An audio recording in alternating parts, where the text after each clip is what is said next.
Hi hello friends, എല്ലാ കൂട്ടുകാർക്കും മൗനരാഗത്തിന്റെ പുതിയൊരു റിവ്യൂയിലേക്ക് സ്വാഗതം. അങ്ങനെ മൂപ്പൻ മരണപ്പെട്ടിരിക്കുകയാണ്. മൂപ്പന്റെ അവിടെ നാട്ടിലേക്ക് ചെന്ന രതീഷും ബൈജുനും അവിടുത്തെ കാഴ്ചകൾ കണ്ടു നിൽക്കാൻ പോലും സാധിക്കാതെ അവരങ്ങനെ സങ്കടപ്പെട്ട് നിൽക്കുകയാണ്.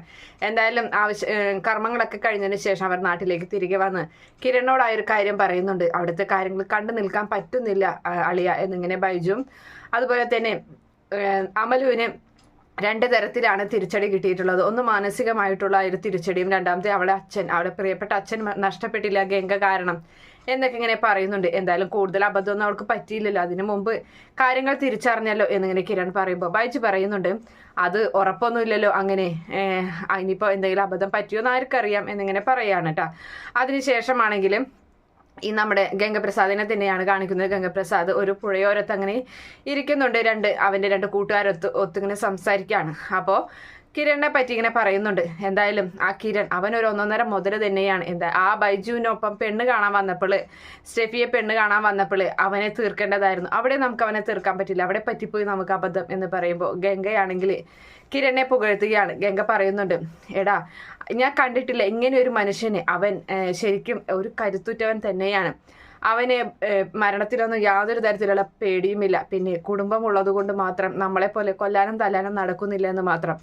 അവന് നമ്മളുടെ ഗാംഗിൽ കിട്ടുകയാണെങ്കിൽ ശരിക്കും പറഞ്ഞാൽ നമ്മൾ രക്ഷപ്പെട്ടു, നമുക്ക് പിന്നെ ഒന്നും നോക്കണ്ട എന്നൊക്കെ ഇങ്ങനെ പറഞ്ഞു നിൽക്കുകയാണ്. എന്തായാലും ഗംഗപ്രസാദിന് ഫുഡ് മേടിക്കാൻ വേണ്ടി ആ രണ്ട് ഗുണ്ടകൾ പുറത്തേക്ക് പോവുകയും ചെയ്യുകയാണ്. അതിനുശേഷമാണെങ്കിൽ ഗംഗ ഇങ്ങനെ ആലോചിച്ചിങ്ങനെ ഇരിക്കുകയാണ്. എന്തായാലും ഇനി ക്ഷമിച്ചിരുന്നിട്ട് കാര്യമില്ല, എത്രയും വേഗം തന്നെ തൻ്റെ കർമ്മങ്ങൾ ചെയ്യണം, താൻ ചെയ്യാനുള്ള കാര്യങ്ങൾ, അത് ഈ പറയുന്ന ലക്ഷ്മി അമ്മയെയും കാർത്തികയെയും കൊല്ലുക, അതിനുശേഷം തമിഴ്നാട്ടിലേക്ക് ചെന്നൈയിലേക്ക് നാട് കടന്നാൽ പിന്നെ മഷിയിട്ട് നോക്കിയാലും ഈ പറയുന്ന ഗംഗയെ പിടികൂടാൻ സാധിക്കില്ല. അപ്പോൾ അത് തന്നെയാണ് എത്രയും വേഗം വേണ്ടത് എന്നൊക്കെ ഇങ്ങനെ തീരുമാനിക്കുകയാണ്. എന്തായാലും നമ്മുടെ അമലുവിൻ്റെ അരികിൽ ഇടയ്ക്കിടയ്ക്ക് വേലു ഇങ്ങനെ വന്നിരുന്ന് സംസാരിക്കുകയാണ്.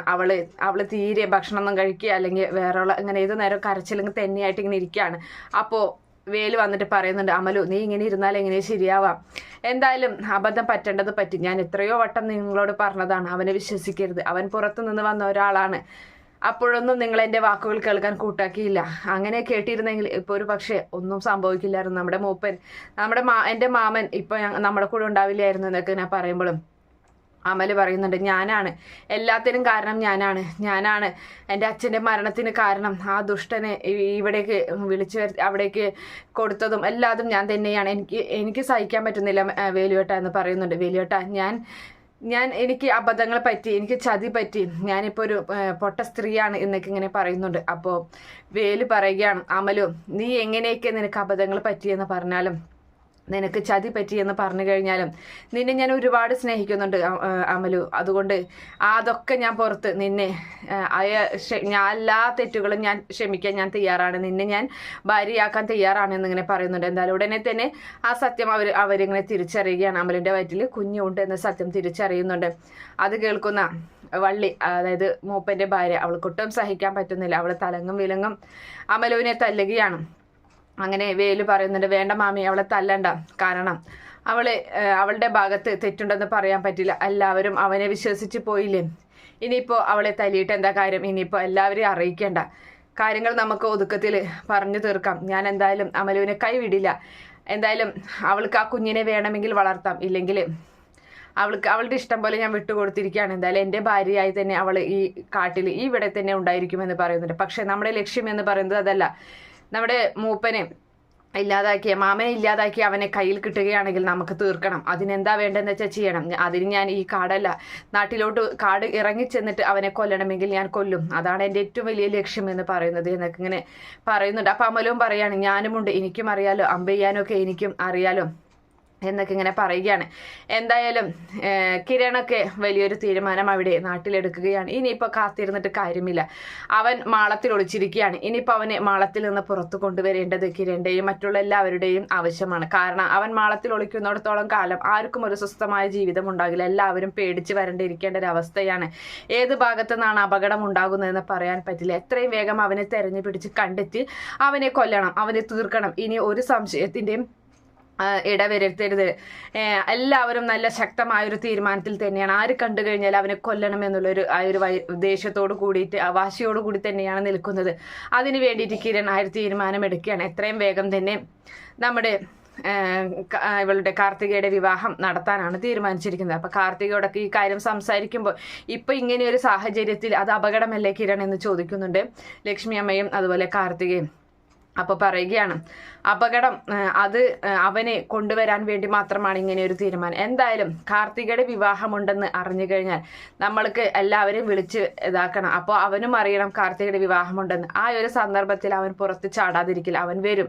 കാർത്തികയുടെ വിവാഹം മുടക്കാൻ അവൻ വരും, ഉറപ്പായിട്ടും വരും. ആ സാഹചര്യത്തിൽ അവനെ തീർക്കണം. ആരും അറിയാതെ അവനെ കൊല്ലണം. ഇനി അവൻ ജീവിച്ചിരിക്കാൻ പാടില്ല എന്നൊക്കെ ഇങ്ങനെ പറയുന്നുണ്ട്. അങ്ങനെ കിരണിന്റെ ആ ഒരു തീരുമാനം അത് നല്ലൊരു തീരുമാനമാണെന്ന് എല്ലാവരും മനസ്സിലാക്കുകയും ചെയ്യുകയാണ്. അതിനുശേഷം പോലീസിനോടും ഈ ഒരു കാര്യം പറയുന്നുണ്ട്. സാറേ, അവനെ ഇനി ആരും തെരഞ്ഞു കഴിഞ്ഞാലും കിട്ടില്ല. അവനെ ഇനി ഈ കാർത്തികയുടെ വിവാഹം ഞങ്ങൾ നടത്താൻ തീരുമാനിച്ചിരിക്കുകയാണ്. അത് എല്ലാവരെയും അറിയിക്കുകയും വേണം. അങ്ങനെ കാർത്തികയുടെ വിവാഹം പടർന്ന് അവളുടെ ചെവിട്ടിലും അതെത്തും. അപ്പോൾ ആ വാർത്ത അറിഞ്ഞ് അവൻ എന്തായാലും വരാതിരിക്കില്ല കല്യാണം മുടക്കാൻ വേണ്ടിയിട്ട്. ആ സാഹചര്യത്തിൽ അവനെ ഇല്ലാതാക്കണം. നിങ്ങളും ഞങ്ങളുടെ കൂടെ സഹകരിക്കണം എന്നിങ്ങനെ പറയുമ്പോൾ പോലീസ് പറയണം, എന്ത് സഹായം വേണമെങ്കിലും ഞങ്ങൾ ചെയ്യാൻ തയ്യാറാണ്. നിയമം കയ്യിലെടുക്കണമെങ്കിലും അതിനും തയ്യാറാണ്, ഞങ്ങൾ കണ്ണടയ്ക്കാൻ തയ്യാറാണെന്നൊക്കെ പോലീസ് അങ്ങനെ കിരണിന് വാക്കു കൊടുക്കുകയും ചെയ്യുകയാണ്. എന്തായാലും ചന്ദ്രസേനന്റെ നില അത് സാധാരണ രീതിയിലാവുകയും ചെയ്യുന്നുണ്ട്. അവന് ഇത് ബോധമൊക്കെ തെളിയുന്നു, സംസാരിക്കുന്നു. അതുപോലെ തന്നെ ഇനി യാതൊരു കുഴപ്പവുമില്ലെന്ന് ഡോക്ടർ വിവരം പറയുകയും ചെയ്യുന്നുണ്ട്. അതും അതിനിടയിൽ ഒരു ആശ്വാസമായി മാറുകയാണ്. എന്തായാലും ചന്ദ്രസേനോട് രൂപ ഈ കാര്യങ്ങളൊക്കെ പറയുകയാണ്. ചന്ദ്രസേന ഇങ്ങനെ ഒന്നറിയാതെ ഐസിയിൽ കിടക്കുകയാണല്ലോ. അപ്പം എന്താ സംഭവിച്ചത് എന്നുള്ള കാര്യങ്ങളെല്ലാം തന്നെ രൂപ പറയുമ്പോൾ ചന്ദ്രസേന ഞെട്ടിപ്പോവുകയാണ്. എന്നിട്ട് പറയുന്നുണ്ട്, എന്തായാലും ഭാഗ്യം, എനിക്ക് മാത്രമല്ലേ ഇങ്ങനെ സംഭവിച്ചുള്ളൂ. അതില് ഇപ്പൊ എനിക്കൊരു മരണം സംഭവിച്ചു കഴിഞ്ഞാലും എൻ്റെ മക്കൾക്കൊന്നും പറ്റൂലായിരുന്നല്ലോ. അതൊരു ഭാഗ്യം തന്നെയാണെന്നൊക്കെ ചന്ദ്രസേന അങ്ങനെ പറയുന്നുണ്ട്. അങ്ങനെ അതിനുശേഷമാണെങ്കിൽ കാർത്തികയുടെ വിവാഹ ദിവസം ഈ പറയുന്ന അമലുവിനെയും വേലുവിനെയും ഒക്കെ ക്ഷണിക്കുന്നുണ്ട്. അപ്പൊ അവരൊക്കെ അവിടേക്ക് എത്തുകയാണ്. എന്തായാലും അവരൊക്കെ മറിഞ്ഞിരിക്കുന്നുണ്ട്. ഈ ഏതെങ്കിലും ഒരു വേഷത്തിൽ ഈ കല്യാണം മുടക്കാൻ കല്യാണത്തിന് എല്ലാവരും ഒത്തുകൂടുന്നുണ്ട്. പ്രകാശനും എല്ലാവരും ഒത്തുകൂടുന്നു. അവരെല്ലാവരും നല്ല സന്തോഷത്തിലും കാർത്തികയുടെ വിവാഹം നടത്താൻ വേണ്ടി എല്ലാവരും അങ്ങോട്ടും ഇങ്ങോട്ടും ഓടി നടക്കുന്നുണ്ട്. പക്ഷേ അവിടേക്ക് മുഖംമൂടി അണിഞ്ഞിട്ടോ ഏതെങ്കിലും മറ്റൊരു വേഷത്തിൽ ഒരു വൃദ്ധന്റെ ഏതെങ്കിലും ഒരു വേഷത്തിൽ അവൻ അവിടെ എത്തുമെന്ന് ഇവർക്ക് ഉറപ്പാണ്. അങ്ങനെ പരിചയമില്ലാത്ത ആരെ കണ്ടു കഴിഞ്ഞാലും അവരെ ചോദ്യം ചെയ്യാനും അതുപോലെ അവരാരാണെന്ന് മനസ്സിലാക്കി അവനെ ഇല്ലാതാക്കാനും തന്നെയാണ് ഇവരുടെ തീരുമാനം. അങ്ങനെ ആ ഒരു കല്യാണത്തിന് നമ്മുടെ ഇവൻ എത്തുകയാണ്. അതായത് ഗംഗപ്രസാദ് എത്തുകയാണ് അവരുടെ കല്യാണം മുടക്കാൻ വേണ്ടി തന്നെ. അങ്ങനെ ഇരിക്കുന്ന സമയത്ത് തന്നെ ഈ പറയുന്ന വേലുവിനൊക്കെ ഇപ്പോൾ അവനെ കൊന്നു തിന്നാനുള്ള ദേഷ്യമുണ്ട്. അതുകൊണ്ട് തന്നെ അവരുടെ കയ്യിൽ അമ്പും ഒക്കെയുണ്ട്. അവർക്കാണെങ്കിൽ എത്ര അകലെ നിന്നിട്ട് വേണമെങ്കിൽ അമ്പ ചെയ്യാനുള്ള ഒരു കഴിവുണ്ട്. അമലുവിനായാലും വേലുവിനായാലും. അതുപോലെ തന്നെ എല്ലാവരുടെയും കയ്യിൽ കാർത്തികയുടെ കയ്യിൽ തോക്കുണ്ട്, കിരണിന്റെ കയ്യിൽ, ചന്ദ്രസേനന്റെ കയ്യിൽ, അങ്ങനെ എല്ലാവരുടെയും കയ്യിലും എല്ലാവരും ചേർന്ന് ഈ പറയുന്ന കല്യാണം മുടക്കാൻ വന്ന ഗംഗയെ വെടിവെച്ച് വീഴ്ത്തുകയും അതുപോലെ അവനെ ഇല്ലാതാക്കുകയും ചെയ്യുന്ന ഭാഗമാണ് എന്തായാലും വരാൻ പോകുന്നത്. കാത്തിരുന്ന് കാണാം. ഈ റിവ്യൂ ഇഷ്ടപ്പെടുകയാണെങ്കിൽ ഈ ചാനൽ ഒന്ന് സബ്സ്ക്രൈബ് ചെയ്ത് സപ്പോർട്ട് ചെയ്യുക. Okay friends, bye, thank U.